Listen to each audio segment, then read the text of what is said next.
Welcome to another episode of Journey to the Pit. I'm Jim Collins and I'll be your host this evening. If this is your first time joining us, I hope you enjoyed the show.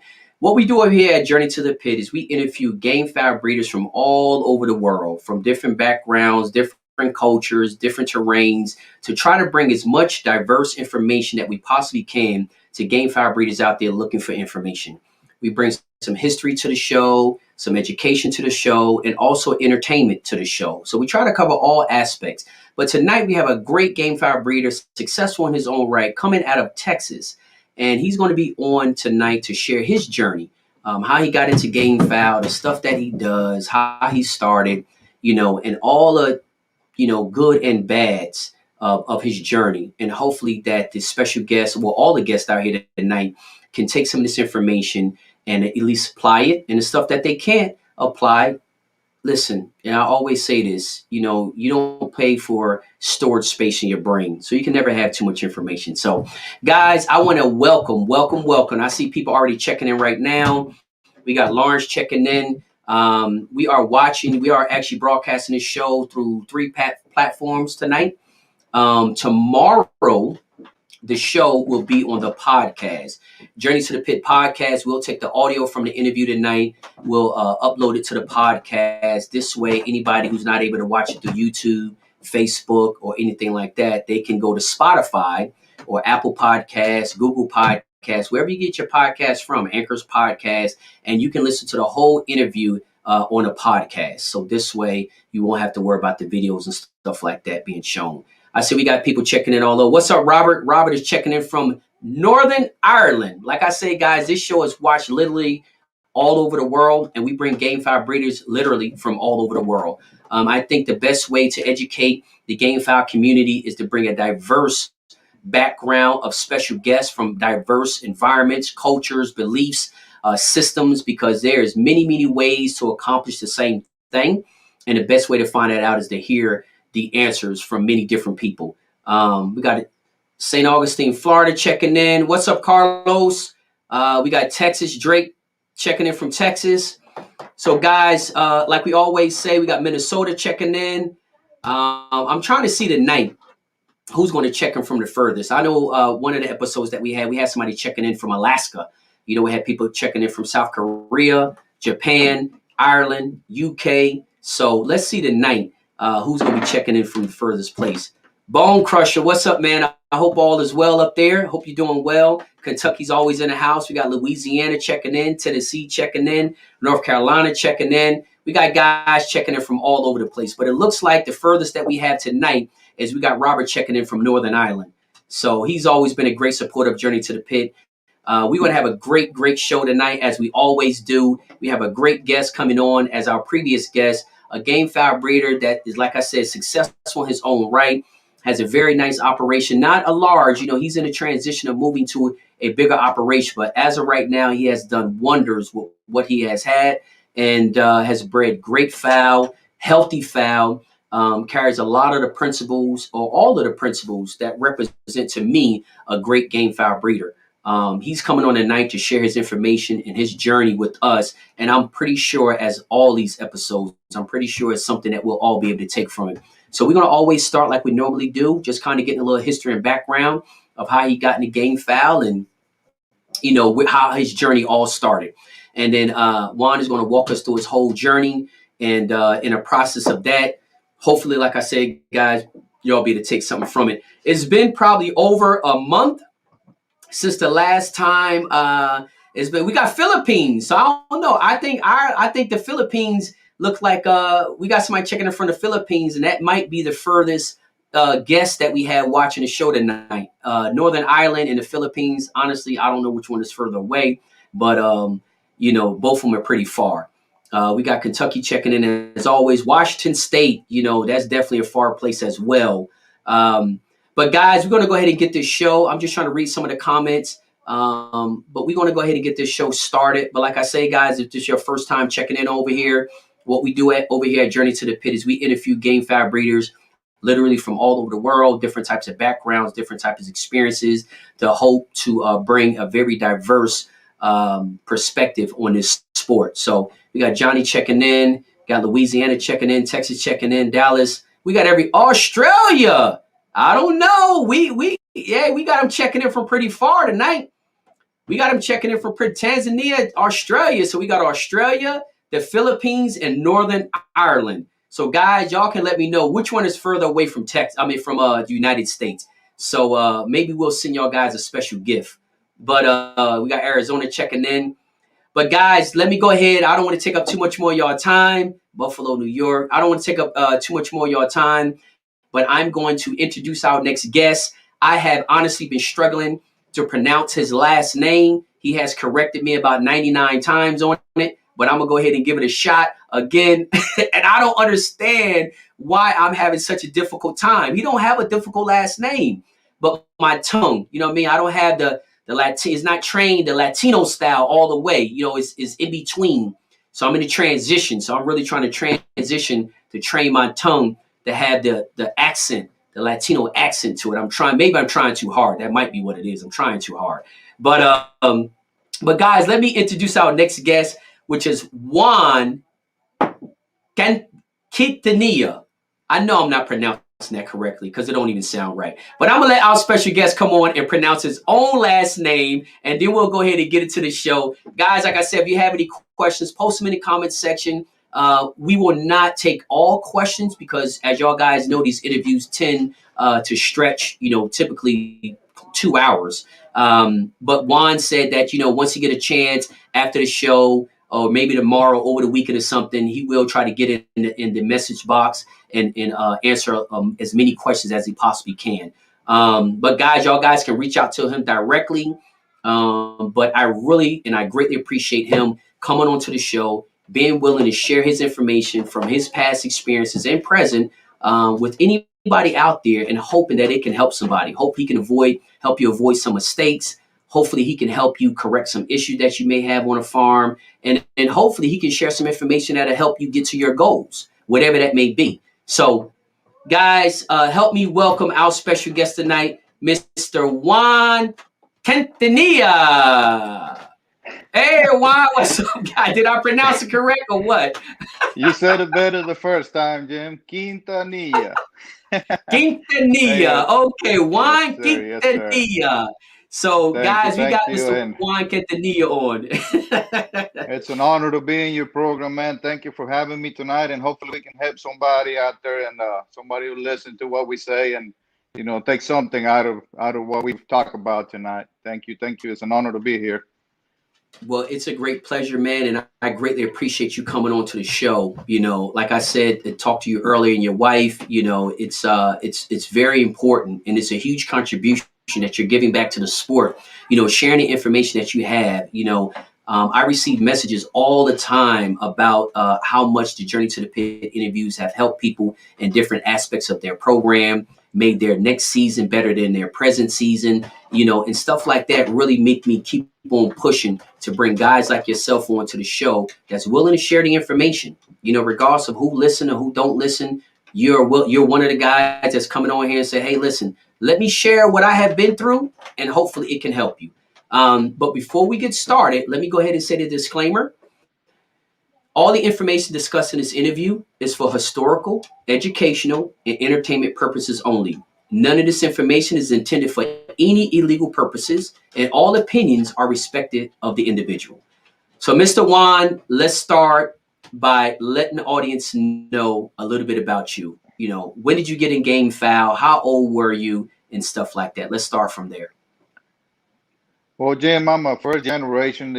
I can't say like a lot of other guys. When my grandpa did this, I started in Gamefowl when I was young because my uncle he always had Gamefowl around, and I used to love hanging around him. And around when I was 18, 19 years old, I started my own thing. Started breeding. I started with some grays and some hatch hens, and started from there. I have had some clarets for a very long time, which is one of my favorite bloodlines, and the leaper hatch, and I've had some kelsos throughout my time, and that's mainly what I got right now. I got some grays, clarets, kelsos, and I started having my own around late 1999 or 1998, something like that. That's when I started my own operation, and it's been on since then. And It's bloodlines been that I've already that I had since then, it's been declared pretty much, and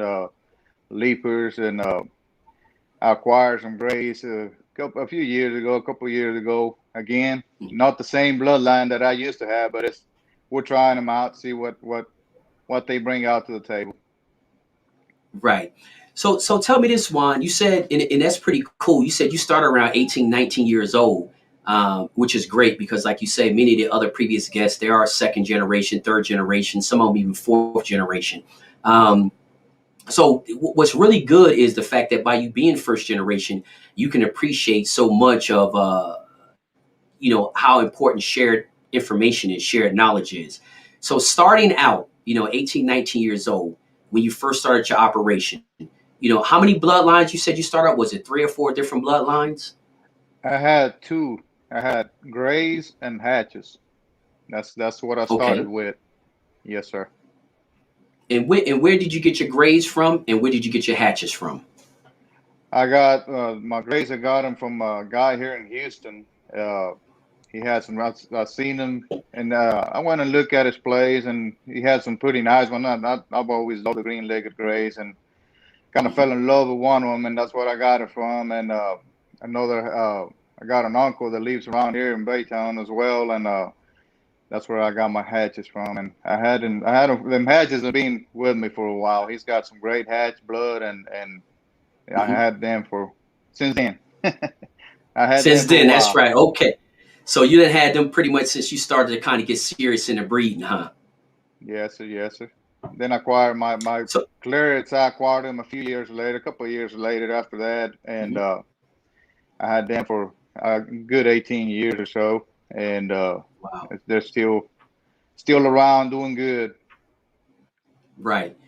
So why answer me this, because this is a question I always have, and it's the same thing with me.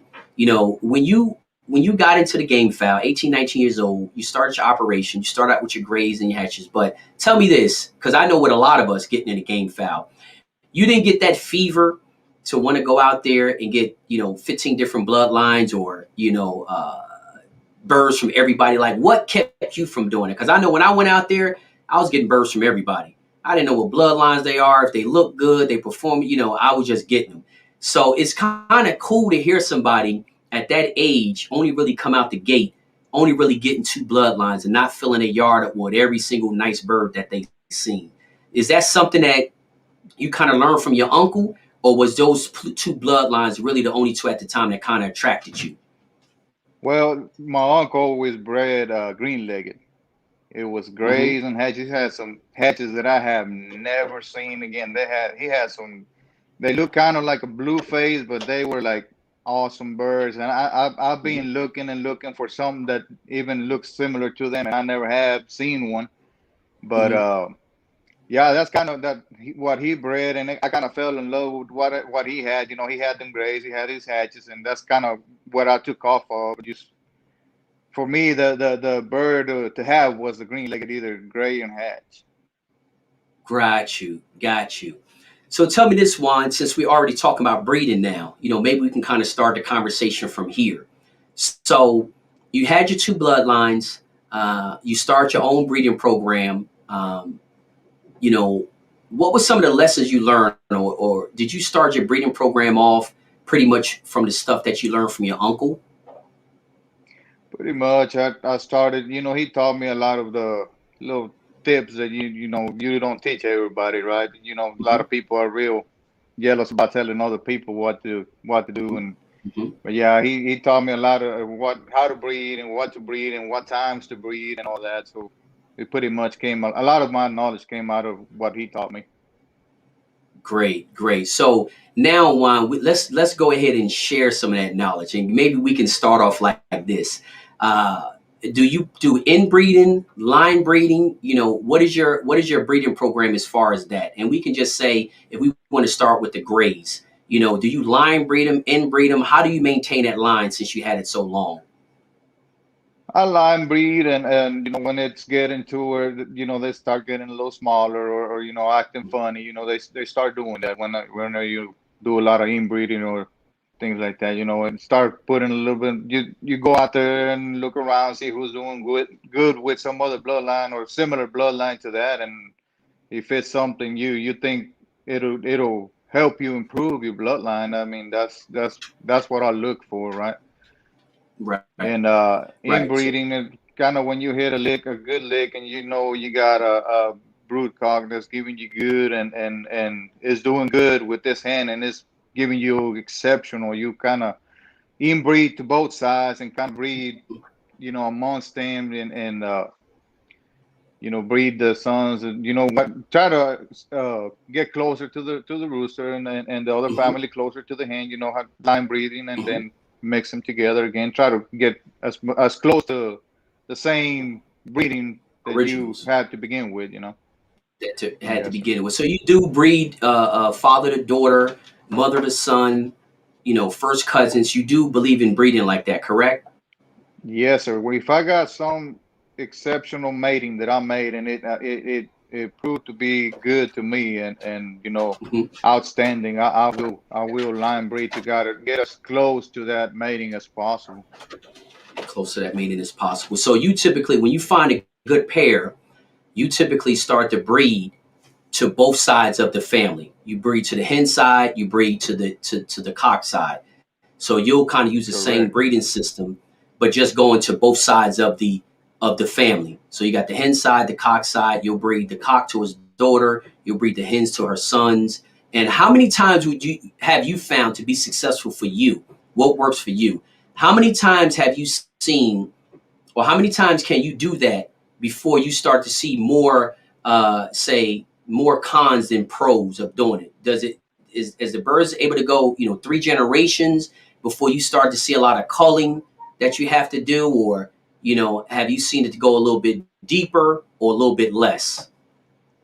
I believe if you go 2 generations, is still safe. You don't get a whole lot of cons on it, and you go to 3 generations, you're kind of pushing it. And but yeah, normally I won't go any farther than 2 generations. I breed mother to son, and I pick the best son out of the Hmm. the mating. And same thing Right. with the pullets. I pick a real good pullet, put it back to the daddy, and I do that same thing again, right? And And that's just pretty two much as far as generations. I you'll wouldn't go. go any farther. I wouldn't go any farther than 2 generations. Okay. Okay. So let's talk a little bit about, since we got the concept of how you've been successful with your breeding program. Let's talk a little bit about what you look for in a brood cock and a brood hen. So let's go ahead and talk about the brood cock. Like, what are some of the things that you look for to make a decision? Because this is prior to him being bred. What are some of the things that you look for to determine if you're going to use a bird as a brood cock? Well, mainly, Jim, good attitude, and Rooster, that you get close to the pen, and he pulls that wing down, talks to you. Mhm. He eats all his feed. He don't leave stuff behind. There's a lot of roosters that's peaky out there, and good Mhm. health overall, and performance, right? Always good plumage, nice, good looking birds, and Mhm. something good attitude, mainly. Right. So attitude is definitely really important. Not just the looks, but he has to have a great attitude as well. Yes, sir. Yes, I try not to breed something mean. You got. I don't know if some people would disagree with me, but you can breed a mean rooster, and to me, it's probably gonna give you some mean stacks. And I've seen it. I've seen it. Hmm.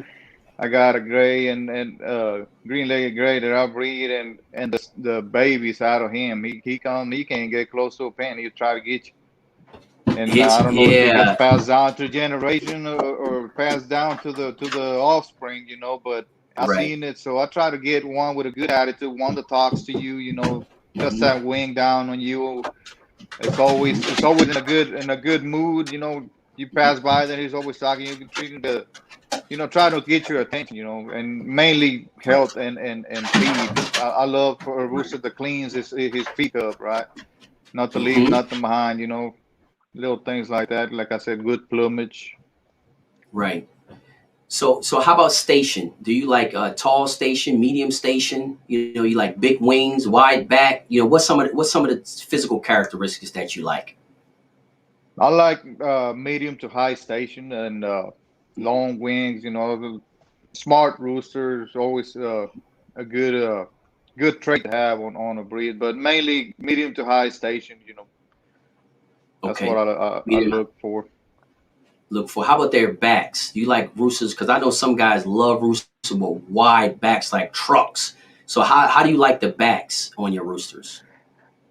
I like the wide backs a little bit, kind of not too wide, but kind of in between. Hmm. It's a lot of people say wide backs is power, but I think a good all around rooster with a nice thick full breast and it's got to be a synchronized body, right? Everything has to be Right. in accordance to the whole conformation of the rooster. You can't have a big old rooster with a big old back with a little light and keen breast. You can say back Right. gives him power, but he ain't got that breast. He ain't gonna have that power. Right. Yep, I got you. So you're looking for something, medium and high station, but you want a well balanced rooster. You want him still built. You don't want That's to correct. having him have a big old huge breast, too big for his body. So you like medium to high station, and all his body parts are kind of being synced and balanced. So when you look at him, he looks like a good, well balanced rooster. Correct. That is correct. Yes, sir. So let's talk about the hens. What is some of the stuff you look for in your hens as far as attitude and even body structure? Same thing, Jim. I like a hand that cackles at you when you grab her. She ain't trying to get away from your hands. You want it. You get it in your hands, and she's nice and calm and starts cackling at you. Good attitude. Mhm. Dominant hand. A lot of people say the dominant hand, and they put them on a pin, like trying to see which one get closer to the rooster, like that. I kind of tried that, and they said the hen can pick a rooster better than we can. I don't think that's completely true, right? I like a From good. your experience, you said you don't think that's from your experience. You don't feel as though that could be 100% accurate, huh? Nah, I've seen some people that put their roosters on a big old pan and put them on to put 5 or 6 roosters on the tie cord and let the hands pick the rooster. I mean, it might work for some people, but not all hands Hmm. can pick the best, right? So yeah, Mm. and like I said, I got a good body, like a good body, good high station on hands. So that pretty much when you got a baby stag, it takes a lot of the good traits it takes them from the hands. So Hmm. good a good high station on the hands, and like I said, good body conformation, pretty much all the way around. You don't want something with a big old breast and small back or short legs. Trying to Hmm. have a good no defects on it. I got a few customers that hey, you got I'll buy this with a crooked toe, or you got any blemish rooster that you want to say. I wouldn't put a blemish rooster or blemish hen on a breeding program, right? You want as Hmm. much perfect or as close to perfection as you can, right? Hmm. I'd rather spend Hmm. the extra 200 or 300 bucks to buy something that I know is perfect or as close to perfect Right. as possible. I like small heads on the hands, things like that, long wings, a good Right. conformation, like I said. Nice looking wide Good. tail, feathers. Right. So, and it's funny that you said that because we do hear some people say, "Hey, I'll just take the ones with the blemishes," and you're saying that you Yeah, don't think that's the best approach to do. It's better to save up the little extra money and buy something without the blemish than just to try to buy something with the blemish just to get the blood, because you feel as though the blemishes is going to be inside the breeding program, right? If you start to breed it. that's right. Yes, sir, yes, sir. I mean, I don't, like So I said, again, I don't know if it's going to pass them genes down to the next offspring or not, but I wouldn't want to waste or take that chance and waste all that time or waste the breeding season trying to find out. right, right, and a lot of people. I Same. mean, I know a lot of people out there think that doesn't happen, but believe me, I hear it is a lot more common than people think. And it's something I would rather have the one without the blemish, even if I gotta wait a little while longer and save up a little bit more money to get the ones without the blemish, because I'm a true believer as well that those blemishes are going to show up. It's like you're intentionally put them in your program because you see it. It's not like it's a blemish that you can't see, but if you're breeding something that you know is blemished, then, if it comes up 2 years down the road, or not 2 years, but your next breeding season, and then, they start to grow older and you see it, like you said, you done wasted a whole bunch of time, a whole bunch of money breeding a bird that you see was blemished from the door. Now, I'm pretty sure, guys out there say, "Nah, I breed blemished birds and they don't carry," but I kind of agree with you. I mean, why take the chance if you don't have to? Because again, it's a lot of time and it's a lot of money. It's not like Spanish birds where they're ready in 8 or 9 months. Y'all got to wait 2 years. So who wants to wait that long to find out that something has a blemish? So Correct. tell me this, Juan. Now we got the standard. So what you look for in your cocks, what you look for in your hens. You explain to us exactly how you kind of like to do your breedings. You do use inbreeding. You try not to go past the second generation, and you breed to both sides. Once you find a good pair, you breed to both sides. Same breeding formula, but you just breed it to the hen and breed it to the cock. So you go on both sides of the same breeding formula. So the next thing I would like to talk about is, do you use natural hatch or do you use incubator? I use incubator, very little natural hatch. Very little natural I hatch. use more Okay, incubator. okay. Like, yes, sir. Is it a particular reason that you go more towards the incubator than the natural hatch? Well, I wouldn't want to wait a month and a half, 2 months for a hen to set out a clutch of eggs. If I got one good hen that is giving me good birds, I want to get the most out of that hen. And Mm-hmm. that's another reason I start breeding early. I start my breeding program around late September. I start getting my hens ready for around early October, and Mm-hmm. I by first week of November, I already got chicks in the ground. So that's one of the reasons I use the Oh, incubator.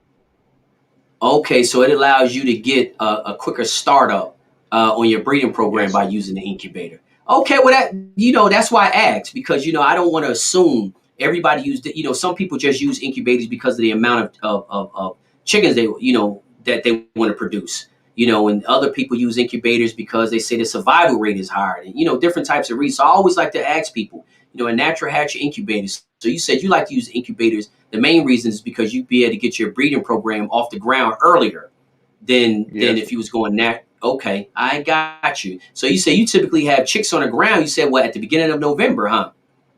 yes, sir. Yes, sir. That is correct. And like I said, I know it's not just because I like to hatch early. If you got a good hen that's producing outstanding birds, you don't want to waste.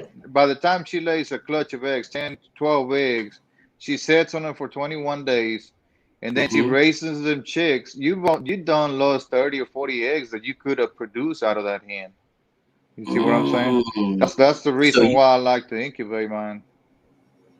so you maximize, like you get the maximum that, I mean, that makes a lot of sense. So you get the max. You like to use the incubators because it allows you to start your breeding programs up started quicker, and it also too allow you to maximize the amount of hatch that you get out of those hens. Correct. That is one of the main reasons Wow. because I mean I normally breed 30 hens and now 30 to 35 hens and that's it. That's my breeding program. 30, 35 hens, 6, 7 cocks, and I utilize them hens as much as I can.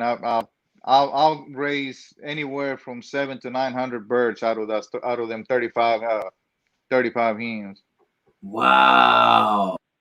Wow. See, that's awesome. Okay. So, guys, y'all heard it. That's kind of his formula. And that's why I say it's not just, I think it's important not just to learn how to do something, but understand why it's being done. And Juan talked about how he do it and why he does it. So let's talk about this, since you have a lot of experience with this incubator, and I think that's something that a lot of people out there can learn from. Because again, when I first started trying to use a little incubator, I had horrible results, and then I really never used it after that. And it wasn't an incubator fault; it was because of the fact I really didn't know how to use it, and I didn't really have that many birds anyway. So it was kind of something I was experimenting with. But let's talk a little bit about the incubator, like what temperature you use. You also made some YouTube videos about that. So if you can kind of share what you have already shared with those YouTube videos on incubator, we would appreciate that. Well, a lot of the incubators nowadays they come preset with a temperature of 99.5 to Mm-hmm. 99.9, something like that, around that area, right? And Mm-hmm. like I said, most of them come preset. I use a JQF incubator, the Mm-hmm. Sportsman, and I use one incubator, and I just keep that thing busy for the whole breeding season. And Mm. I use distilled water on that incubator. Mm-hmm. That's worked real good for me. Mm-hmm. I got a bucket, that bucket that you put on it, and it's a 4 gallon bucket, I believe. And I use the two Mm-hmm. waffle pads the whole time that Mm-hmm. I'm incubating because I have found out the hard way pretty much that if it doesn't have enough humidity on there, you will get a lot of crooked toe babies. And so I keep the two waffles in there and keep that water bucket about halfway full of distilled water. That distilled water will keep your incubator real nice and clean. I mean, you get a little bit of feathers from the baby chicks if you leave them there too long, but like Mm-hmm. calcium buildup and things like that mess up your little galvanized components Mm-hmm. inside your incubator. That ain't gonna Mm-hmm. happen with distilled water. So that's why I go when it is cheap. It's very cheap and keeps that incubator clean. When you come end of the season, you wipe that incubator with a rag and it's clean. You ain't gotta scrape nothing or scrub nothing out of it. That thing is clean, clean. Wow, and that's something. So tell me this, Juan. Did you start off when you using incubators? Did you start off using distilled water, or did somebody turn you on to that? No, I like we're doing right now. I learned it from a video. I seen it, and before I used to boil the water, and Mm-hmm. it works. I mean, right? But you always got the minerals there. So I watched a video a long time ago, and I seen that somebody using this still water. So I started doing it, and it's a big difference. If you're not using it, and you will, try it out, and I guarantee you, you ain't never gonna use no regular water again. It makes a big difference. Wow. It does Wow, make a big wow, difference. wow, wow. You know what? That's the first time I have heard as far as, the positive effects. You said it keeps the humidity good, but the other thing that's really great, it keeps your incubator really clean. Um, Yes. and like you say, a lot of those hard minerals and stuff does have that buildup on galvanized and stuff like that, and that's something that you don't have to deal with the distilled water. So, so it's really no special techniques besides the distilled water that you do using your incubator, is it, or is it some extra things that you do that makes your incubator system more effective? Well, I'll spray the eggs with I mix some of that Listerine Gold. I mix about Hmm. half of that with half of water, and I spray the eggs with it. Give it a little mist just to get bacteria or stuff that they might have on them. Spray them Hmm. down a little bit, 2 or 3 hours before I set them in there, and uh, and same thing with the little egg crates that go inside the incubator. Disinfect them, leave them a couple hours, let them dry out and then put them in there. It doesn't affect them at all. It's good for them, and you don't have that bacteria in there. A lot of the eggs go bad when if they're a little bit Hmm. too old. They got bacteria, or they got mud on them, or whatever. A little bit of mud Right. that'll disinfect the eggs pretty good. And same thing with the little egg cases or egg crates. That's Got about you. it. So you make Other sure. than that, go ahead, Jim. So while you make sure that your eggs are pretty clean and kind of, just like you say, you just missed it. You missed the eggs, but you like to make sure your eggs and your egg trays are clean before they go inside that incubator. That is correct. And same thing when it goes out at when I'm ready to put some eggs down on the hatcher, I'll spray when I get those eggs out of that crate, I'll spray it down and get it ready for the next use. And like I said, before I use it again, I'll spray it again 2 3 hours before I start putting any eggs in it and that's what I do. It, it's worked for me. Wow. Right. Right. So you said you've been. So tell me this, Juan. So you've been kind of using an incubator system like for years. Yeah, kind of hands. I always had bad luck with hatching with hens. They either get up or they hatch out of 10 eggs or 12 eggs, they'll hatch 3 or 4, and it's just for me, it's not feasible. I mean, you got one good hen, and you want to maximize the production out of her. I mean, anybody would. If you got something producing good, you don't want to take a chance of that hen getting up or something happening to them eggs, and they're very valuable thing. That's how you produce your Right. fowl. So you want to Right. produce the best you can out of her, and a lot of times them hens, especially like me, one other tip is I breed normally when I breed early, I breed the pullets Mm-hmm. first because they're the ones that they're in good feather. The hens will be molting about September, October. So I use my first breeders will be the pullets out of that year, right? Because they're fully feathered. And a lot of them pullets, man, they Oh, just a lot of them eat the eggs. A lot of them they don't know how to hatch eggs, and they waste 3 or 4 or 5 eggs out of the whole clutch, and that's just you're losing birds. That's one of the main right. reasons as well. Right. Okay. And another thing I just caught. So you said, you said with your breeding program, by you kickstarting it earlier, you usually use the pullets because they full feather, and like you said, the hens are molting or ending in molting or something like that. So you go ahead and you get the pullets and use them in your breeding program. So later on throughout the year, do you stop using the pullets and start breeding the hens, or do you run the pullets to the end of the breeding season and then next year breed those hens that you did not breed that year? No, Jim, I get the pullets breeding first. Like I said, I start them early October. I start getting them ready I mean late September.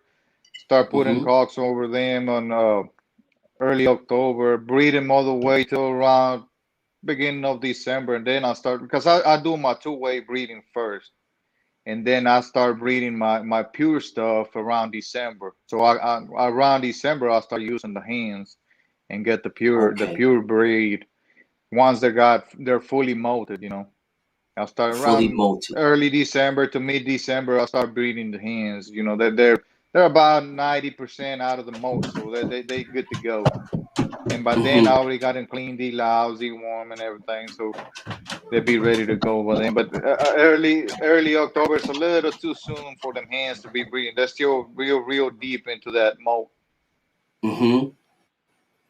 Got you. That makes, like I said, that's the first time I ever heard that. And I'm pretty sure from looking at the comments, is a lot of people is like, that's some good information because I'm pretty sure a lot of guys also has not heard it. So you said that the pullets is pretty much your two-way crosses, and then you run your two-way crosses. So the start of your breeding program, you typically start now getting breeding those two-way crosses, and then more towards the end of the year, like in December, you can focus back on breeding your pures, which is typically your hens, because they fully molded and they're ready to rock and roll. Correct?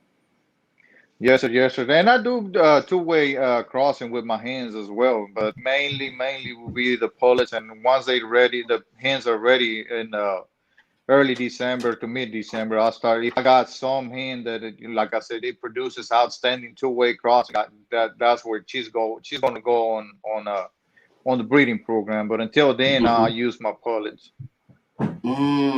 I got you. I got you. So, I mean, that's some really, really good information, guys. And not only for just big breeders.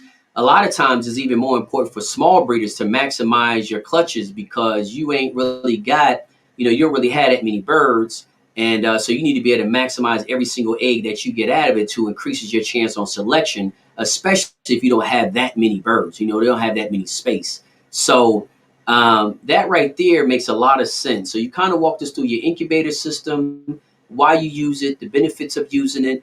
You talked about, the distilled water, the benefits of that. I didn't know that. That's something I definitely didn't know as well. And you start your breeding program off with your pullets because they typically full feathered and healthy, ready to go. And then later on throughout the year, after your hens come out a good molt and they back to healthy, deloused, wormed, and cleaned up, you'll go ahead and start breeding them um, by the end of the year, by December. So let's talk about now. We got the incubator down. We mastered or we maximized the egg production. Um, how's your hatchability rate? Like as far as because I know you talked about maximizing everything out of the hen. How's your hatchability? Do you have how's your hatchability rate with the system that you're using? It's A little bit too much, I would say. A little too good.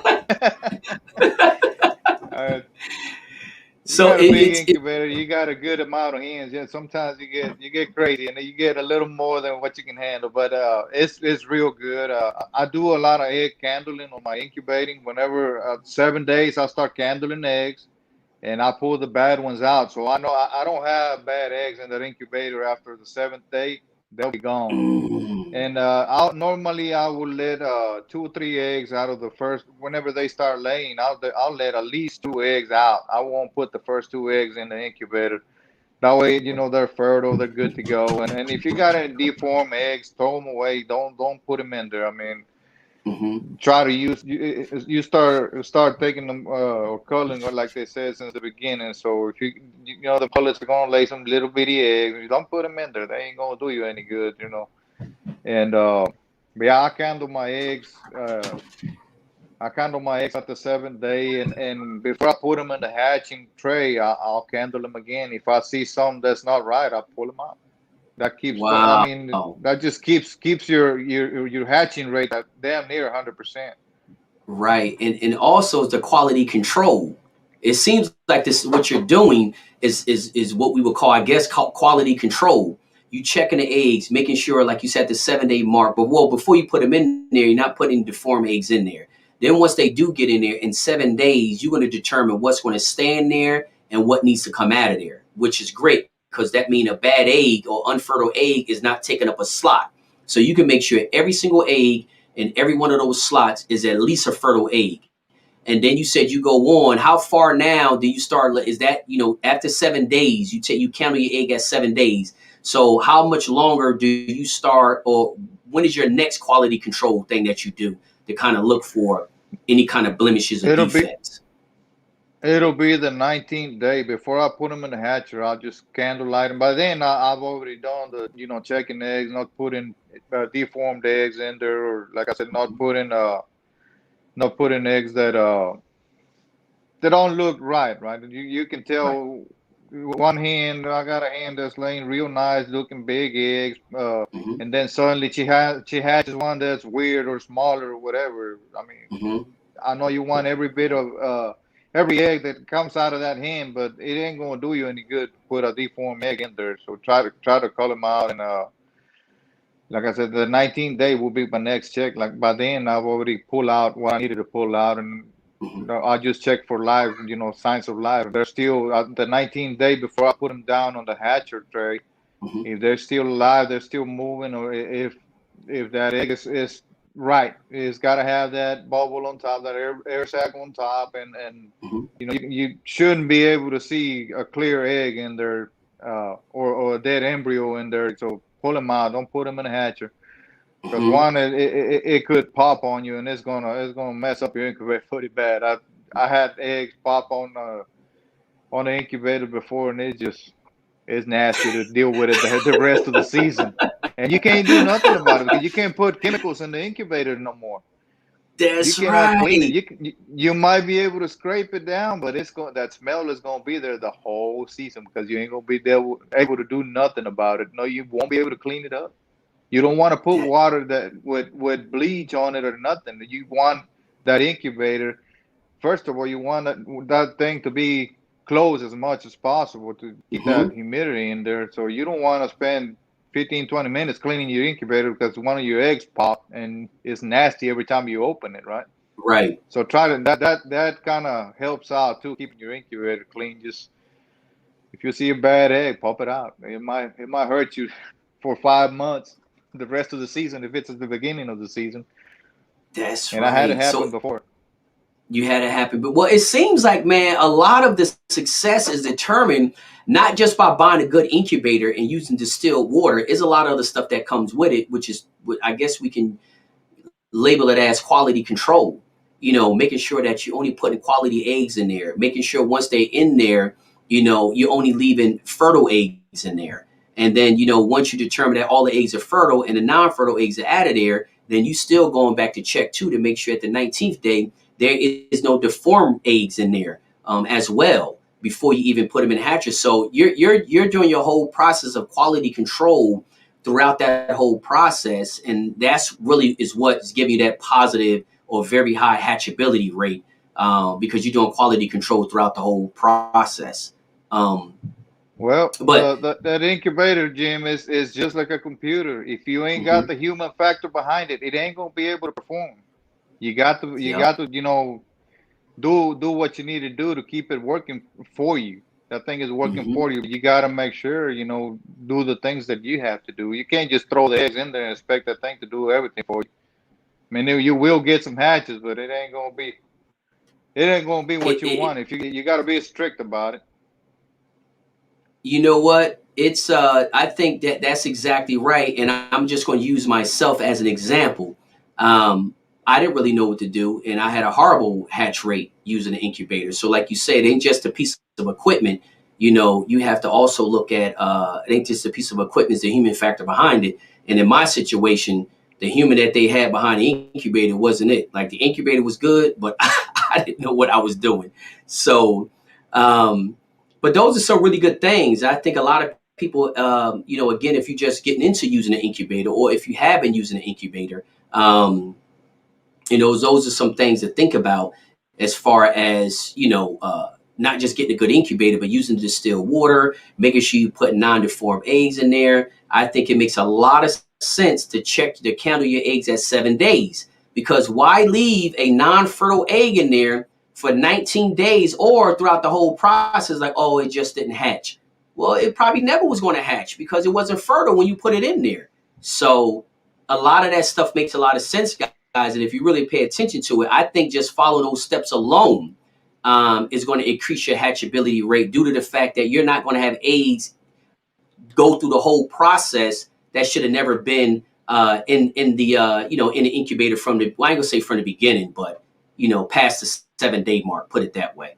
Um, At 7 days, that embryo, you will see the embryo. You see the veins around the egg, mhm. and once you got that, it ain't gonna be completely formed. But once you got some action going on in there, you pretty much can determine that egg is doing right. But if you got one that's clear, Right. that don't look like nothing has formed in there, pull it out. hmm Pull it out, because if you don't, you're gonna regret it in the second or third week.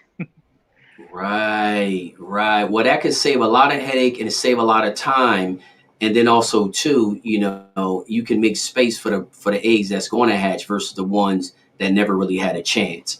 So we got the incubator thing pretty much down pack. I think those are all great points. A lot of them I never even, really had. I'm pretty sure other people out there do it, but have never talked about.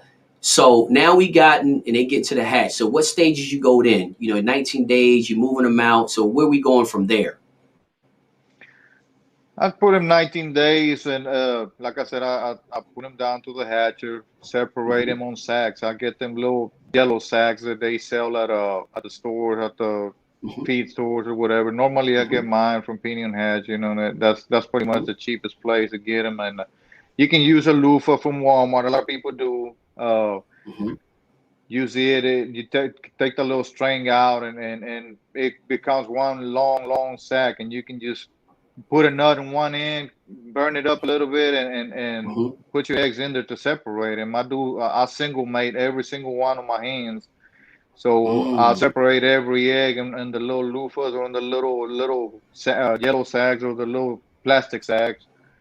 hmm And once I let him 23 days. Normally it would be 21 days. A lot of people leave him 21, 22 days. I leave him 23 days. They get a little bit hmm stronger. They get all dried out. And if you got some stragglers that you put them, or they a little day behind or a few hours behind, they'll all be ready to come out of there. So I leave them hmm about 23 days. Nothing's gonna happen to them. It ain't gotta be 21 days. And I know you got some that are born a little early, but they got enough food in that yolk of the egg, whenever on that egg, to sustain the chicks for a couple of days. So at the 23rd day, I get them out. I use totes, regular old plastic totes from Walmart or whatever you want to buy them, and Okay. I use them. Okay. They're like 18-inch by 30 or something like that, and hmm I put them a little red light. I always use red lights. I get one of those. You buy them online. They're 100 watt red bulbs, That's Okay. what I use. I put it on the corner of the box. That gives them enough room to get out of the way. If it's too hot, they've got 30 inches to move around. So Hmm. I put I put the chicks in there. I don't put no more than 25 chicks on one crate. That'll give them enough space until they're like 3 weeks old, 2 to 3 weeks old. Hmm. Normally I will leave them 2 weeks unless I'm running out of room. But uh, normally I will leave them 2 weeks in the plastic tote, and then I move them to a wired pen.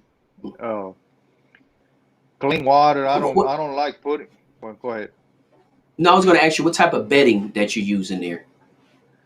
I use a to begin with. I get it's masking paper. You get it Okay. from Lowe's or Home Depot. It's masking paper. It's real thin. It's got a little bit of a waxy coat to it. Uh, it's real durable, and that's what I use the first few days. I want to say 3 or 4 days. I use that masking paper. Painters use it all the time. That's what it's used Right. for, and I use that the first 3 or 4 days, and then I go to wood shavings, like pine shavings, the big flakes. I go to Okay. that after the fourth day or fifth day, and it works pretty good for me. And you don't have to change it all the time. The paper, the first 3 or 4 days, if you got 20, 30 chicks in there, 25 chicks on there, you will have to change it every day. And but the Hmm. bedding on the wood shavings, 3 or 4 days, and 20 chicks, they'll be fine when they're little, right? When as they grow older, well, you're gonna probably have to change it every other day or every day. Got you.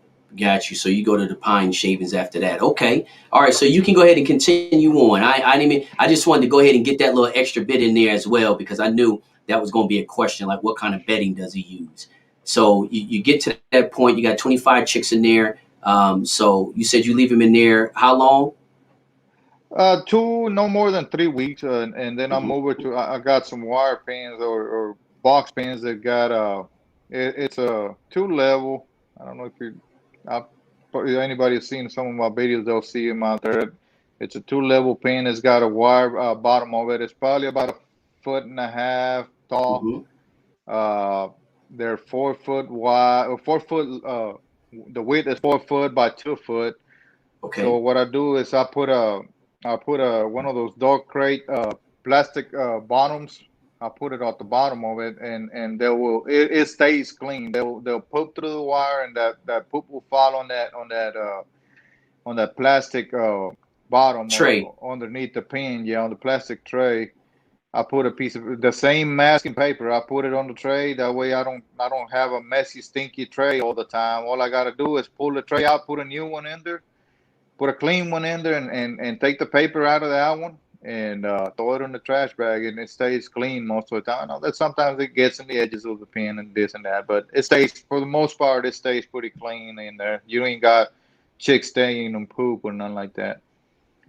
And the Right. reason I Right. do that, Right. because So. I don't like to medicate my chicks at the beginning of their life. I don't do Mhm. any medication until the 8th week, and all I do is I vaccinate with the pox vaccine, and that's all I do to Mhm. my chicks. I don't do anything else because we do get a lot of chicken pox, and in the past I lost 30 or 40 to to the chicken pox, and I didn't lose them to the chicken pox. What happened is they got to be blinkers, so or one eye. They lost an eye just because of the chicken pox, and Right. well, a lot of them chicks got damaged like that, and that's why I try to. That's mainly vaccine to the. I do the vaccine for chicken pox, and that's about it. I'll once I put them in the ground, I'd like to put them around 8 weeks. I'll Mhm. start, turning them loose in the woods out there. I put them in a little box where they can get in at night with a red light. So they're used to the red light, so they see that red light in the evening, they're gonna come to it. And Right. always put them at a little water and feed bowl in that box. I got 4 by 4 boxes, and they're about 2 foot tall. I use them crates they used to uh, haul stuff, and I get them from a lot of places. They give them away just to get rid of them. Wood crates. Right. Just put a tin roof on it, and throw a light in the corner. Put you a little feeder and a small feeder, small water. That way, if they get hungry, they get thirsty at night, they'll got somewhere to go. They used to eat in 24 hours a day, so for the first 8 weeks of their Right. life. So you want to keep that water and that feed around them for a while longer until they get used to being, asleep at night. Then eventually Right. they'll climb on, they'll start getting in the trees, and they ain't even gonna bother to go in that box. Right, I got you. So you make sure, like you say, you try to keep things as familiar as possible, even though you relocate them to a different setting. You still like to use that light in there because they've been comfortable with that as well, and making sure they got the food and water for 24 hours a day. And you said you don't use any type of medications or anything at the beginning. Only thing you do is you do vaccinate for the pox, and then that's pretty much it. But you said something about the 8 week mark. So what happens at the 8 week mark? Around 8 weeks, I start treating for coccidiosis. Not treating, but preventing. Once or Hmm. twice, or 1 or 2 days a week, I put a little bit of chlorine in the water. Just a few. I'd use about 1.5 cc's to not a gallon, but a liter of water, or Hmm. half a gallon of water, something like Hmm. that, just to as a preventative, because you're letting them out in the woods, and it's where we're at. It rains. It rains a lot, so Right. they're gonna get in the mud and they're gonna drink that muddy water, and when they eat, they're gonna eat that little stuff that can affect their health, right? So Hmm. I do give them once or twice a week. I'll give them a little bit, or either that, or if you would like to buy the medicated feed, Hmm. that you can use that as well. It works pretty good. I mean, you can use either that or the Coriad. It works either one of them works pretty good. Right. So you had success with using both of them. Yeah, no, I'll feed my chicks. Hell, I got 6 month old chicks, 7 month old chicks running around, or babies. I call them chicks. They're still my babies. I got Right. them running around. I got some of them running around the yard, and I mix my feed about 60% grain and 40% medicated chick starter up to this point. To the ones in the Oh. in the yard, they always got that medicated feed in there until they get pinned up. Once they get pinned up, they eating nothing but grain. But while they're running loose, where I don't have control of what they're drinking, I keep Right. I keep I keep that medicated feed on their. I got 25 pound feeders out there, and for the ones that are running loose. And I'm like I said, I mix about 60% grain and 40% of that chick starter, medicated chick starter, and it Right. works good for me. They eat every bit of it. Even the big ones, you see them out there poking at that powder. They'll It's be good for eating it them. as well. So tell me this. Oh So yeah. with the cord, so do you use a cord and a medicated mixture when you got them out there running, or do you stop?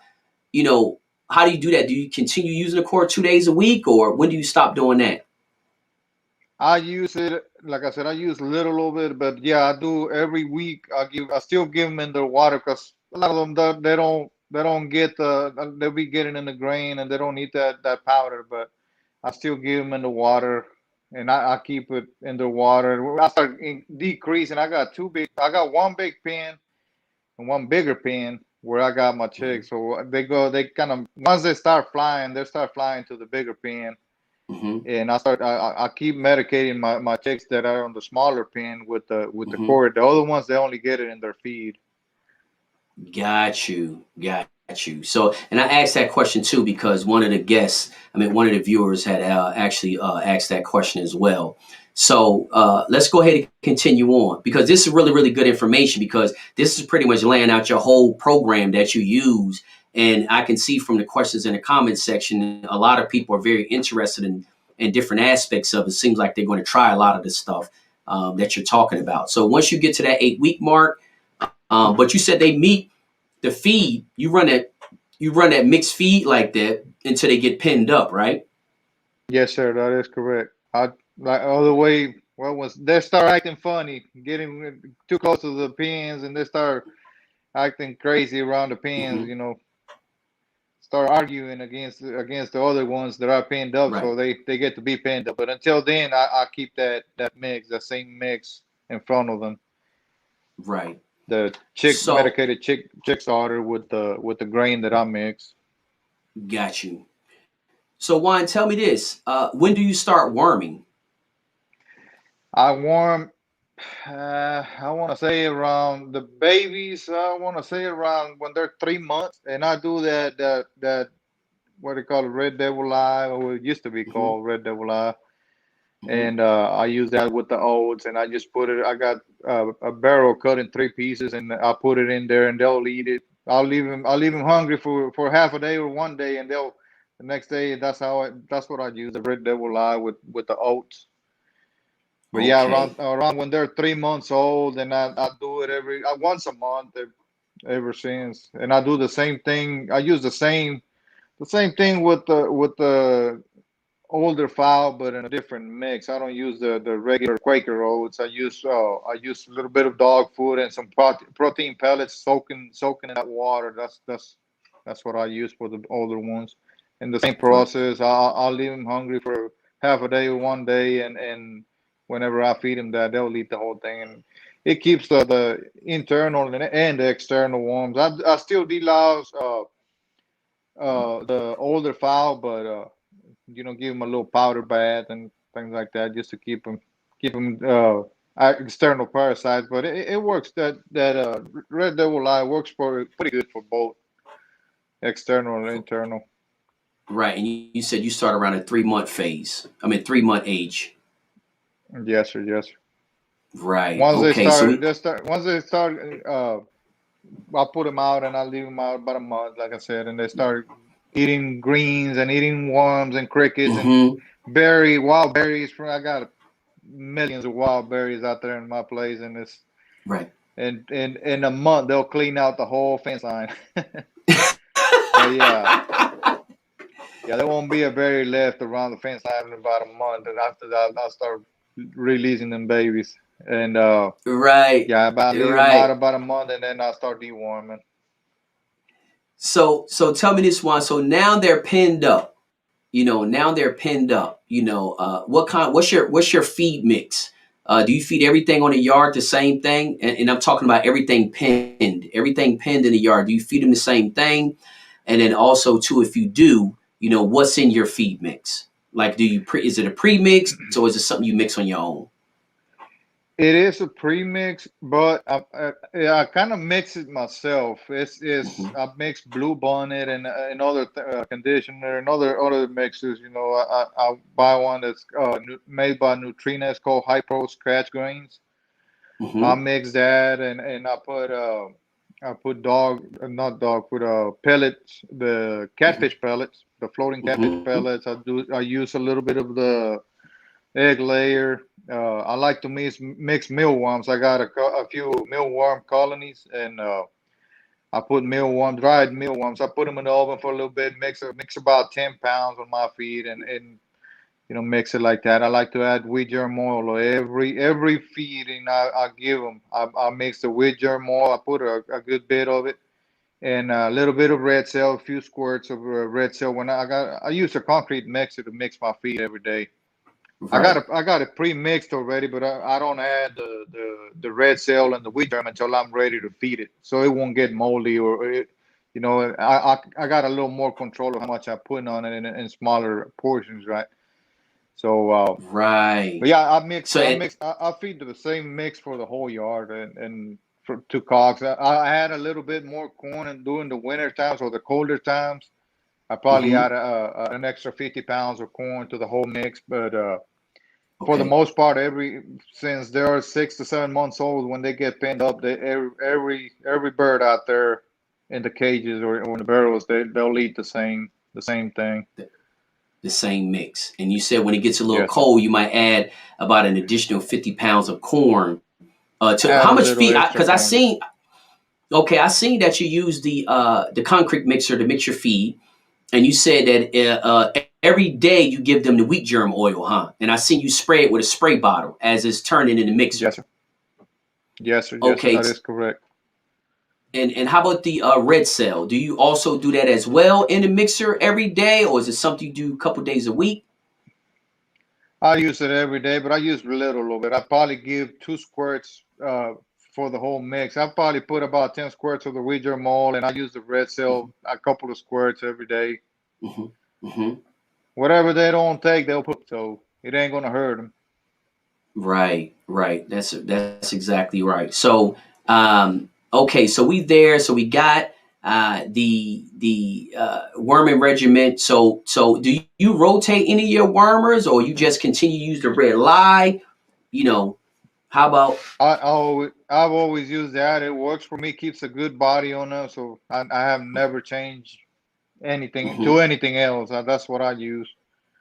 right, and you have had good success with it. Yes, they always keep a good body on them. The feed has a lot to do with it too. It all depends on what you feed. Some feeds will give them worms. I mean, it all depends on what you feed.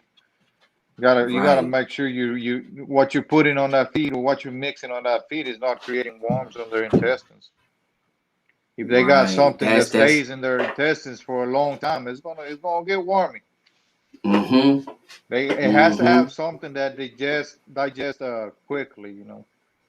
Right. Because, like you said, if they linger around in there a little bit too much long, I mean, too long, it will, like you say, you might be creating worms in them by what you're feeding. And I like the fact that you say, so you pretty much mix your feed, put your formula together. You pretty much mix your feed every day, huh? Well, like I said, when I first get it, I'll do a big batch of it. I'll mix Hmm. 350 pounds. That'll last me Okay. almost 2 weeks. And Okay. from there, from that barrel, I got the barrel right next to my mixer, my concrete mixer. I put it back in that mixer, and that's when I add the wheat germ, just to make sure I get a uniform coat on it. Right, right. I got you on that. So guys, you hear that. So he go ahead and do his mix, which is half pre-mix and half of his own, mix. He mix it all together, 350 pounds of it at a time, store it right next to the concrete mixer. And then what he applies the wheat germ oil and the red cell to while it's in the mixer, he's only putting in the mixer what he needs for that day. So he's only spraying the wheat germ oil and the red cell on what he needs that day, because like he said, he just doesn't want to create a situation where the food start to mold or anything like that. So he's not really mixing his feed every day. He's just putting it in a concrete mixer every day for what he need for that day, so he can put a uniform coat of wheat germ oil and red cell on it that day. Is that correct? That is correct, Jim. And especially around now that they're molting, they need as much protein and that oil as they can. They use that oil on them feathers, and they, Hmm. it helps them. Anything you can help them with is good. I mean, whatever you feed him, you're not throwing money away. You're putting it in your rooster. If he needs it, fine. If not, oh well. That's right. Like I Yeah. said, That and they'll I take think. what they need out of it, and they'll poop the rest. Mm-hmm. Mm-hmm. Mm-hmm. Yeah, and I think that's a very valid point. It's better to, and I know and too much of anything is no good. We know that. But your point is, Yes, sir. it's better to have the nutrition available to them than to try to penny pinch and feed them, a low grade, low quality feed, feel as though, well, they're still alive and they feel good to me, you know. I'm more to the point we're trying to feed them the best. It ain't got to be the most expensive, but the best type of mix you can kind of feed them, to make sure that they're getting, as balanced diet as possible. And that's pretty much what you're saying. If it's a little too much, it ain't gonna be no problem. It's not gonna hurt them one bit. They'll just poop it on out. But you basically said, you'd rather have it available to them than not have it at all. That's right. That's right. And you'd be surprised when you put a little bit of a good effort or a good when you put a good effort of trying to feed them something good. You'd be surprised when some people take these birds, man. They get them in their hands and they feel like they're athletes. They're Mm-hmm. eating good. They're eating healthy. They're not fat. They're not sluggish. They stay healthy. You give them that Mm-hmm. good feed. It makes a big difference on their health. Mm-hmm. That's exactly right. I mean, that's, and I think sometime, and not just newcomers, but I think you got to understand that everybody's situation is different. And just because somebody getting away feeding something and say they 4 states away from you, that don't mean you can get away with feeding it. You know what I mean? Because the environment plays a big role and stuff like that. If they getting access to the minerals in the dirt, what kind of soil they on, their climate, all that kind of stuff makes a difference. But What you don't want to do is penny pinch on the quality of feed that you're feeding them. Um, Tell me something, Juan. Has you always fed that same feed, or has you changed throughout over the years? You know what I mean? And if you have, did you see the different effects, good or bad, different effects in your fowl? No, this is a mix I came up with. Well, I didn't come up with, but it's just a pre stuff that it's already mixed together. It's already together. I'll just mix it the way I like it, and Hmm. it's. I used to use the maintenance from here and the maintenance from there. It just kind of didn't work for me because sometimes they don't need something out of this feed or they don't need something out of that feed. And when you got a 16% feed, that means they gotta eat a portion of every bit of that feed to get the 16% protein. This, If they leave hmm, the soybeans behind, they're not right, getting the protein that bag is telling you it has. So you gotta look for a mix right.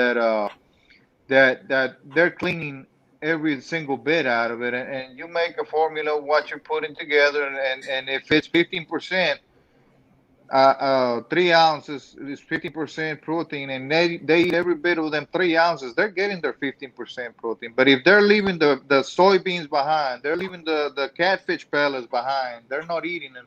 They're not eating the full potential of that feed. So you gotta kind of look to see what they're eating, what they're not, and kind of switch around. But Hmm. yeah, the feed I'm mixing is something that I kind of looked through the years and worked on different types of feed, and this is what's worked for me right now. They clean every single one on birds will clean everything out. And that's an extremely valuable point. Never looked at it like that. Like you said, if they don't eat, the protein on a bag is based on them eating all the ingredients in order to get that whatever percentage it is. Like you said, 15. So if you give them 3 ounces and they don't eat every single thing, the whole combination of what's in there, they're not getting that whole 15. So that's a really valid point, and something a lot of people probably never thought about. If they're not eating that nutritional value on the back of that bag is based on them eating the whole gamut, all the ingredients that's in the feed at that one time, in order for them to be getting what that bag is saying they're supposed to be getting. So if they're not eating certain things out of there, then they're not getting all the nutrition on the back of that bag, regardless of what the bags say. If they're not eating each one of those ingredients in that feed, they're missing something, That's from the back of correct. that bag. So that is a very valid point, because you can go with a higher quality feed. You can go out there and buy a really expensive feed. But if they're not eating everything in that expensive feed, then they're not getting all the nutrition that it says on the back of that feed bag. I mean, I had one bird that he would thrash and only eat certain things out of it. So in that case, a $25 bag of feed is not really doing any good, because he's not eating all the ingredients out of the feed. That's a really, really good point, guys. I hope y'all don't overlook that, That's because that makes a lot of sense there. The nutrition is that's based on correct, him Jim. eating everything. You can put soybeans on a $10 bag of scratch, and it goes from 10% to 15% if you put enough soybeans Hmm. in there. But it ain't gonna do you any good if they don't eat them soybeans. Guess if they don't eat them Hmm. soybeans, guess what they're eating? They're eating nothing but scratch. That's exactly So right. That's exactly right. That makes a lot of sense. So, guys, I mean, don't overlook that. It might seem small, but it makes all the sense in the world. So it's not about just how, even the quality. It could be very high quality, but if they're not eating all of it, they're still not gaining the total benefit of that feed, regardless of how expensive it is, how clean it is, anything like that, how good the ingredients are. Bottom line is, you got to find something good, but also find something that they will totally eat. Not just good, but they have to totally eat everything inside that feed. So, man, that's some really good information there, because again, I know that's overlooked a lot. So tell me this. So you got your feed mix you kind of came up with over the years. You don't just focus on just a good quality feed, but you also focus on a feed that's very palatable to the bird, and they're going to eat all of it. Um, you like to, coat your feed with the wheat germ oil And the red cell, every day, you mix it in a concrete mixer and feed it that day. You only apply the wheat germ oil and the red cell per day because you want to be able to control the fact that you don't want the food to get molded, and you want a uniform coating on the feed. So now we got the feed. The stags are going good. You only worm with the red lye. You don't worm with anything else. You said you worm about once a month with the red lye. Is it once a month, every That's other month? that's correct. Once a month. Every first, second, or third of the month, that's when I do my warming. That way I won't forget. A lot of people do it every 21 days or something like that, but a lot of times you go past it. So just to be on the spot, I do it every month on the first of the month, first or second of the month. That Mm. way, and even if I Because forget, my boy won't let me forget. no, that's right. That's good to have a little reinforcement on the yard. You know what I mean? Because you got a lot of stuff going on. It's good to have somebody there, even as a young man growing up and understanding. He's catching a lot of stuff that you may overlook because you got a lot of things that you have to be worried about. Chicks and stags and pens and working and all kinds of stuff. So you got your stags in a pen. Tell me this. Is there anything that you change? Like, how do you get through the molt? Is there anything that you change in the feed, the care, anything that you change to get your birds through the molt? Not really, Jim. I add like I said, this time I do the red cell a little more. I spray 2 or 3 sprays. I do a lot of the wheat germ and around the molting months. I spray a Mm-hmm. little more than I would normally will during the month. But other than that, I mean, clean water. Mm-hmm. I do add what you call it, vinegar, the apple cider vinegar to my water every time we change it. We don't have water to all our yard. We have to carry it from the house back, and I carry it on a UTV. I put our waters on a 55-gallon barrel, and that Mm-hmm. way I can do my mix or whatever I want to put in that water. So if we have to take 2 or 3 barrels at a time, one at a time. I mean, 2 or 3 barrels back there. But I have control of what I put in my water, and I do like to add the apple cider vinegar all the time. And that's another thing I add to it, and keeping the water Oh, clean. okay. Okay, so you do add the apple cider vinegar to your water, huh? Yes, sir. Do they get it every day or a couple days a week? No, they get it every day. They get. I got well water, so it gets green quick. It don't have them bleach and the chemicals, whatever chemicals they put to keep it clean 3 or 4 or 5 days. Mm-hmm. So, Mm-hmm. uh, I put a little bit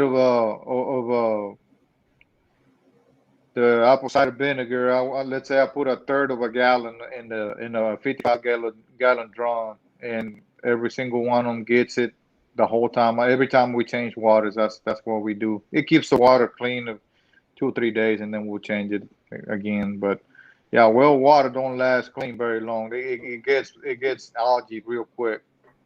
Right, right. No, that's exactly right. Well water is real hard. Yeah, it is. And like you say, it doesn't have the chemicals and stuff because I don't think a lot of people know that the water coming out the sink. And depending on where you live at, sometimes I lived in a place where you can almost smell the chlorine when you first Yes. turn a faucet on. You can smell it. So yeah, it is. That water is staying like that because it does have chemicals in it. But have you ever lived in a place where your birds had city water, or have you always lived in a place where you only had well water with your birds? Well water. Yeah, well water. Oh, always was. So did you always use the apple cider vinegar? I have most of the time. Sometimes I used to use copper sulfate every like once a month. But I watched a video a long time ago that there was this lady had some regular egg laying chickens, and I seen her put pennies in her water, and Mm, you can get pre 1942 pennies. They're pretty much pure copper. If you get a small piece of copper, that'll work. But why not hmm put pennies in the water? That helps out keep the bacteria out as well. It'll be like copper sulfate. It's the same thing. The pennies made out of copper, so throw a couple pennies in hmm the water, and they're cheap. You get like 500 pennies, pre 1942 pennies, and you can get them in eBay or whatever. You get like 500 pennies for 16, $17, and you put a couple of them on each Mm. water cup. Just don't forget they're in there because you have a yard full of pennies. And would it be bad? You're out there mowing. You're out there Yeah, mowing, and those little pennies turn into bullets out there, there, there'll flying be through. bullets on there. Probably kill you a Yeah, them couple of little pennies. chickens. Yeah. That's exactly right. So yeah, you gotta be careful if you're gonna have a lot of pennies out there, especially when you mowing out there.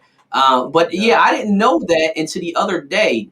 It was a post in the Journey to the Pit 362 group. Ferdy from California posted in there about some water, and that conversation kind of started. So I actually made a post about the same thing. I never had heard about putting the pennies inside the water, but when I posted that topic, it seemed like a lot of people had heard about it and had different explanations. One guy said it affects the pH, and other ones saying it kind of cuts the ability for the algae to grow inside the water. How do you feel about that? How do you feel about algae in water? Just your personal opinion, nobody else's. How do you feel about the algae in the water? Some people believe in having algae in the water is good, and I got a real good friend of mine, Isaac. Man, I went to his place and I get on his butt about it. Hey, you need to clean up your damn bowls, and hey, he does real good with his birds, and it works for him. So I cannot say it's bad for your birds. And some it works. It's Mm-hmm. just like feed. You can feed corn if that works for you. Keep doing that, and it works for Yep. him. He's real successful with it, and it Mm-hmm. works. I mean, I'm Right. not gonna say it just for me and my way of being, and I've had a lot of when customers come around, they see clean water, they like it. They see dirty Right. water, some people don't like it. Some people just tell you, well, I mean, that's what they do too. I mean, I'm not Right. against it. I have nothing against it. I like my water's clean. I try not to get algae, and like I said, for some people it might work, for some people it's just for the aspect, the cleanliness aspect of it. I like to have my water bowls clean, and I never had or try to have them with algae on them. I wouldn't know what the benefit of it is. Right. Right. And like you No, said, no, if that makes something is working for you, why change it? I mean, you can't fix something that right. ain't broken. Right. And and another thing too, everything don't work for everybody. So just like that individual might have allergy in his water bowls, and then you try to start using that same method, and you might not get the same results. I mean, there's guys that do very well with a certain feed mix in a certain part of the country. In different parts of the country, they can't use that feed mix. And that's with anything. That's why, at the end of the day, you got to do what works for you. It's great to try other things because you got to always be looking to improve. I don't care what nobody say. If you're not trying to improve something or trying to find a better way to do the same thing, eventually you will fall behind. You might be ahead of your time, but eventually those methods is going to kind of fall behind. So like Juan said, you got to do what works for you. He knows people that's successful with the allergy to water, but based on his experience, he couldn't tell you because he never let allergy build up in his bowls. Um, so I ask you this: are you planning on letting allergy build up in your bowls or no? Hope not. Hey, No, I'm I just had my teasing, man. I'm just I teasing had because that was a I hot had my topic, boy. man. Like so many people got really emotional about that, man. They was like arguing Yeah. back and forth about it. I'm like, dude, it ain't that serious. If a man want to leave allergy in his bowls, let him. If a man want to clean his bowls, let him. It's their chickens, it's their time, and it's their money. You can't kind of, you can't convince nobody else to do something your way. Let them do whatever works for them. So, Yeah, um, that algae in the water. I have. If I get my boy or one of my girls or my wife walking in the backyard, they see algae, they'll start cleaning. They know that's just not the way they go out there in the they was back, and raised. yeah. The other day I had my boy. I got home from work and I posted it on you've probably seen it, and I Yeah, got I did home and see he's it. changing. Uh-huh. He's covered in water. I said, "What you doing?" He said, "I'm changing waters." I said, "Son, I changed them 2 days ago, 3 days ago. They're still clean." He said, "Yeah, but I Right. overheard you say that you had a customer come in and buy Rootful, so I didn't wanted him to get a bad impression of our place, and it was a little bit dirty, so I decided to change it out." I said, "Man, I wasn't expecting that, right? But Right. they got that culture that you need to keep the place clean and the water's clean, Yep. and it you passing it down to them, and Hmm. it's good. Yeah, And my you know boys, my another thing girls, my too. wife, they won't let me to have Right. dirty water. They'll take care of it. Right. And what and I could from another standpoint as well. A non game foul person is not going to understand allergy in water. You know what I mean? They're not going to look at it from a game foul breeder standpoint. Say, oh, well, I'm still successful with allergen in water. If a stranger walk past or some authorities or something like that come to your house, they're not going to consider your fowl being taken care of if you have allergen in water. So that's why I say it's also something else to think about that can have a negative effect on you, your image, your farm, because it's being judged by a non-game foul person that don't understand roosters, that don't understand game foul. And I hear a lot of guys say, well, roosters drink from the ground. And that's all could be correct. But, in these days and times, you can't ignore reality. We're being judged all the time. So we always got to put our best foot forward. So, you got to also think about there's certain things that you should do to uphold the best image you can, because we are being judged by non-game foul people. And you can ignore it. But you can't ignore it when they come knocking on your door. So that's what I will always suggest. I'm not against the allergy or for the allergy. I don't know what the benefits or say to not even have it, because again, we're being judged by people that's non-game foul. And the average person is not going to understand a water bowl with allergy in it. They're going to paint you as a bad person, a very bad person. So just keep that in mind if you're debating the allergy or non-allergy bowls. Well, the But Juan, bird, let's go ahead and move on. Go ahead. the, just I was gonna say the bird. I mean, yeah, they do drink out of a water pot or a pond or whatever. But yeah, if you put a water bottle, clean water bottle, or a water container, and he has a pond beside him, he's going Mm-hmm. to drink out of whatever's closer to him. It doesn't mean he's going to go drink out whatever is close to whatever they have available. They're going to drink out of it. If you give them Mm-hmm. a pond to drink out of, that's what they're going to be drinking out of. If you give them Mm-hmm. a water container, they're going to go to it. Whatever's closer to them, or whatever is more available to them, that's what they're going to be drinking out of. Mm-hmm. Yeah, they will drink dirty That's water if you leave dirty water around. that's right. That's exactly right. So tell me this. So now we pretty much done covered like almost every topic. And I don't know if you know, but we already an hour and a half in. I don't know if you realize you've been talking for an hour and a half. Is your battery still good on your phone? I got it connected. My headphones are going bad, but the Oh, phone is good. well, listen, Juan. I mean, that's what I kind of figured, because usually, like the hour and a half mark when you're doing live stream, it drains a lot of battery. Um, it drains a lot of battery. So, but like I say, man, I think we covered. Is there anything other than that? This is what I would like to cover. The last thing, and then we can kind of close this thing out. Um, what type of setup do you have? Do you use tie cords? Square pins? Let's just talk a little bit about the yard setup, and we'll close the show out on that. I use mainly square pins. I got 4x4 pins, and I got what is it, 7x4 pins for whenever I'm breeding something like let's say I got pullets. I got two pullets that I want to put with a cock just to try them out. I'll put them on one of the Mexican bigger pins, the fly Mm-hmm. pins that come already Mm-hmm. prefabricated. Mm-hmm. And I use a lot of the same ones, but 4x4 pins and 2x6 bottoms on them just to keep them Mm-hmm. off the ground, and keeps. I like to put bank sand on it with a little bit of pigeon grit on Mm-hmm. mixed up with the sand. I'll probably mix a shovel full of pigeon grit on the sand on each pin, and just to keep grit around them. And I That's a do good I do like point. Never I thought like about that. barrels. I do have barrels. I have Mm-hmm. not set them up in a new yard yet, but I have barrels. I put the same thing. I put sand with a little bit of grit on the barrels, Mm-hmm. and that's what I have. Pins and barrels. Pins and barrels, but that's a good thing. So you said you put a little pigeon grit in your sand and the bedding of inside the pins, huh? Yes, I mix bank sand, which is that yellow sand that it's thick. It doesn't get muddy, and it's good. I mean, it stays clean most of the time, and mix a little bit of pigeon grit on there.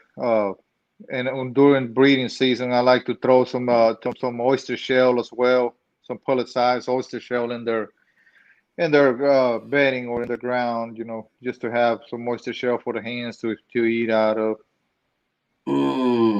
Okay, so that's another technique. Another technique. So you throw your grit inside the bedding, because a lot of guys just put it inside, mix it with their feed. Some guys just put it inside their cups, their feed cups. And you said that the way you like to feed the grit is you put it in the bedding, mix it in the bedding, huh?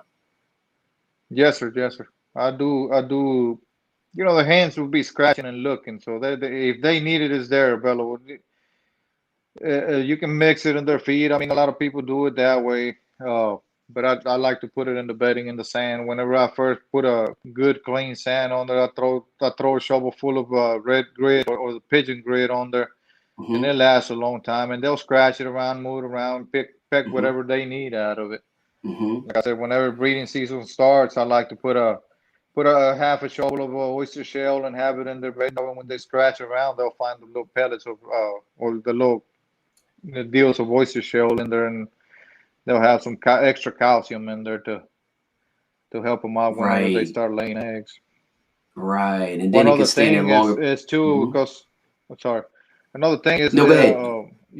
you can mix whenever breeding season come around, and not just breeding season. You get in them pens, and whenever you first move them around, they got nice clean grass, and they eat the grass out, and they step on it, and it wears out, and they wear out every single bit out of the edge of the pens. Mix a little bit of that Right. alfalfa powder in their mix. That's one other thing why I like to have I mix a little bit with a little bit of wheat germ. I sometimes throw a Mm-hmm. handful of alfalfa that compounded or compressed alfalfa they sell on that's already powdered.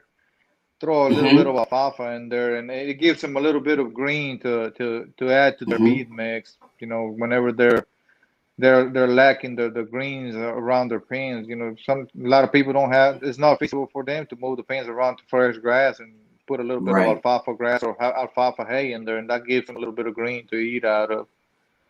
Right. Right. No, that's great information, and especially with that grit thing. I never even thought about that, throwing a grit. I know in Puerto Rico, a lot of the birds are kept with sand, beach sand, but we use beach sand. And in the beach sand, there's a lot of shells inside that beach sand, and you'll constantly see the birds, scratching in that beach sand, and that's exactly what they're picking up. All the little chips of shells and stuff like that from the beach. Because you got an opportunity to take the river sand or the beach sand. They always say, no, use the beach sand, and it goes back to what you just said. You throw that pigeon grit and oyster shells inside the bedding itself, and they get to scratch around and eat it as they need it. So that makes a lot of sense. But Juan, it's been great. We're at an hour and almost 40 minutes. And like you said, your headphones are about to die. We want to thank you very much, man, for coming on the show and sharing the information. It was a ton of great information, a lot of new stuff that I never heard about, with the incubators, the grid, how you do your worming, you don't change it. It's a lot of stuff, from a different perspective that never thought about. And I know it's a lot of people that's watching that have watched other shows, and I'm pretty sure they have not heard some of the stuff that you talked about tonight. So again, we thank you so much for coming on the show tonight, sharing your information. We would love to have you back on the show. You dropped a lot of great jewels, cranking up the incubator, maximizing, your hatch rate by using quality control. I mean, that's a ton of great information in this interview. And again, that's why it's so important to bring breeders from all over the place, from different backgrounds and stuff, because a lot of the questions I ask you, I asked everybody else. But like we talked about last night, the answers are always different. So, it just shows you can accomplish the same thing, but there's many different ways to accomplish it. And you just need to pick the method, the concept, or system that fits you. You talked about the well water. That's the reason why I use the apple cider vinegar. It's a lot of great information in here that I know there's a lot of guys out there on well water. I know a lot of guys who don't use this distilled water in the incubator. They just like, oh, just pour some water in there. I seen it. So now we know why and what the positive effects of using that distilled water is. So again, man, like I say, you dropped a lot of jewels tonight. We greatly appreciate you coming on the show and sharing this information. We'll like for you to come on the show at a further, at a later date. I was going to say further date, but at a later date, man. But thank you very, very much, man, for coming on and sharing your information with us. Is there any last words you kind of want to close out with? Just thank you for the opportunity. It was an honor to be in your show, Jim. Thank you for everything you do for us, man. I know you don't hear it enough. You do a lot of great things for the sport, and it's awesome to have somebody like you that cares about it. And Mm-hmm. we are a very divided group, and I Mm-hmm. wish we were a little bit more united. And I hope somebody can get some good out of tonight's show. And Mm-hmm. there's a lot of other interviews with great information. Take whatever Mm-hmm. you can out of each one of them interviews. And for the beginners, I mean, you go, you spend the time and watch these interviews and get what you like best or what you think is more feasible for you out of each one of them. You Mm-hmm. don't have to follow somebody's steps right to the T, right? Get Right. what you think is best for you and what's more feasible for you, and Right. use it, utilize it. It has taken some of these people and some of these guys that have been interviewed years and years of hard knocking Mm-hmm. on and trips and headache and heartache to get to where they're at, Mm-hmm. and they're sharing this knowledge with y'all just to Right. to get you ahead a little bit of the game, so you don't have to be wasting 3 or 4 or 5 years of Right. heartache.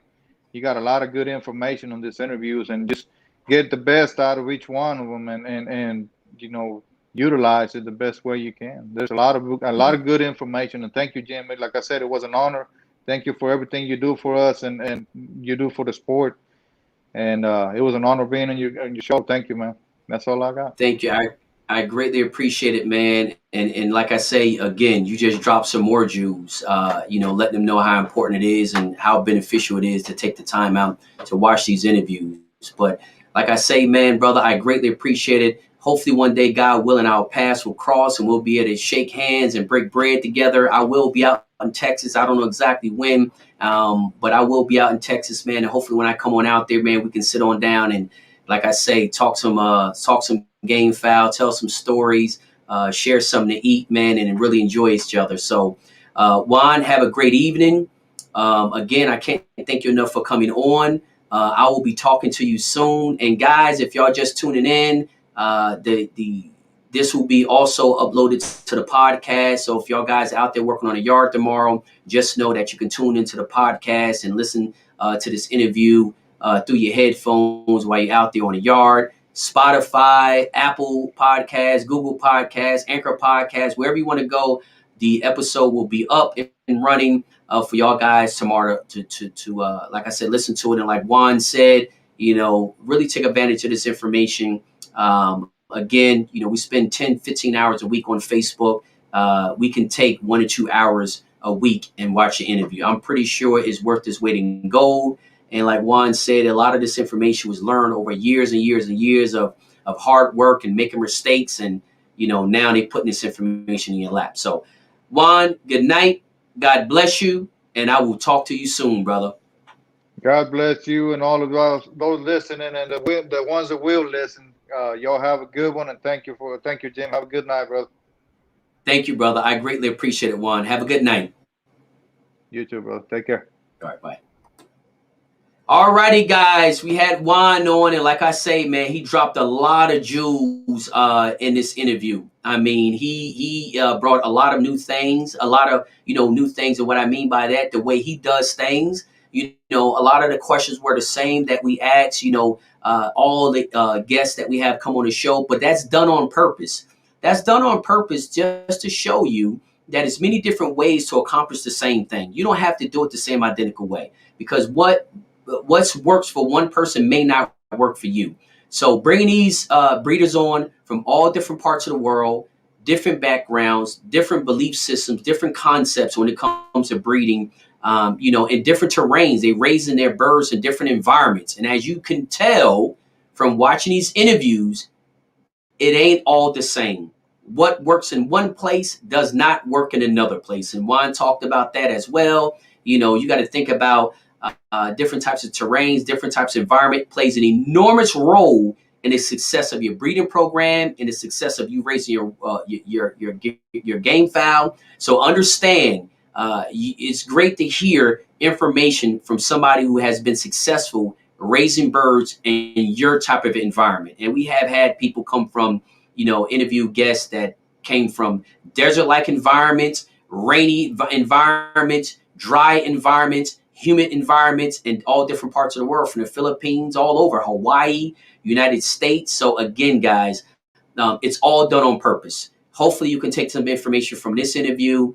If you're watching from YouTube, we greatly appreciate it. Make sure you subscribe and hit that bell button so you can get notification. Guys, if y'all watching from Journey to the Pit YouTube, Journey to the Pit Facebook page, make sure you hit that follow button and that arrow, that thumbs up button. And if you're listening from my personal page, just give it a like. But again, guys, I ask all y'all to share the information because it's all about each one, teach one. Y'all have a great evening. And until next time, stay focused, stay positive, stay blessed. I'll talk to y'all then. Good night.